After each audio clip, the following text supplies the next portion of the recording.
You may not know it, but you've already learned the principles behind Google bombing.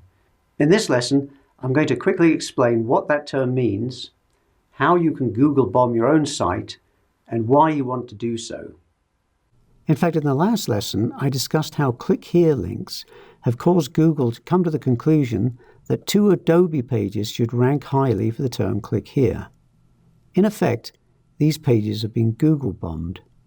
Google bombing refers to creating links to point to a particular site with certain keywords in the links so that the site will rank at the top of the search results for those keywords.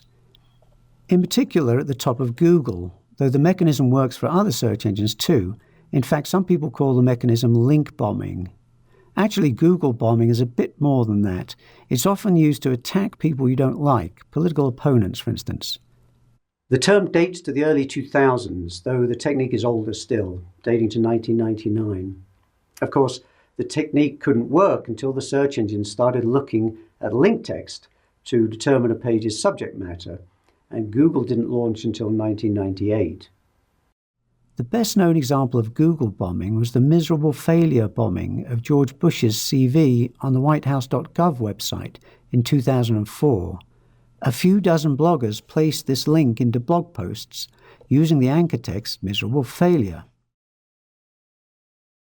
Consequently, when anyone searched for the term miserable failure, a link to the president's bio would appear at the top of Google, Yahoo and Bing.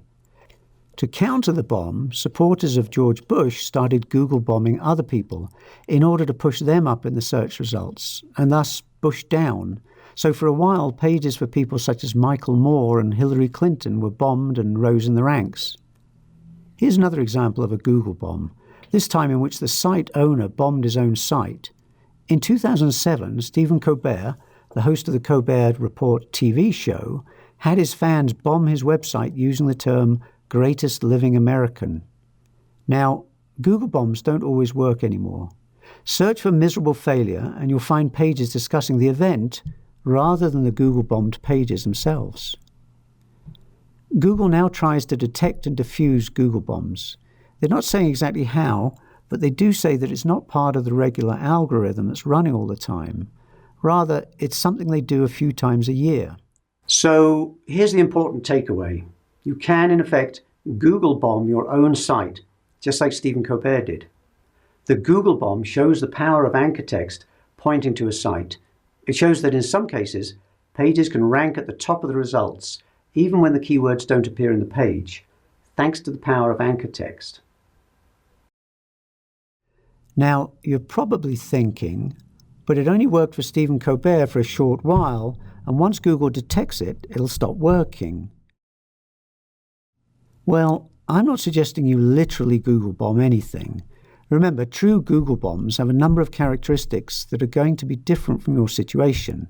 I could think of at least 3 differences, and I'm sure Google's engineers have spent more time and figured out some more.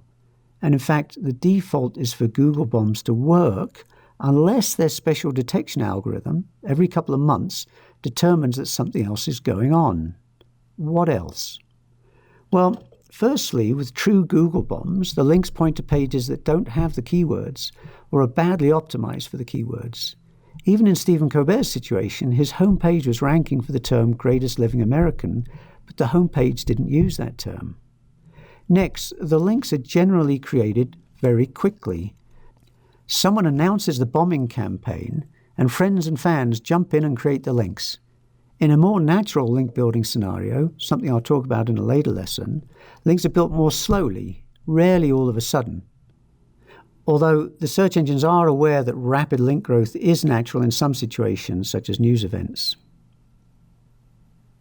And another big difference is that there's talk online about the Google bomb, which simply doesn't happen in normal linking scenarios.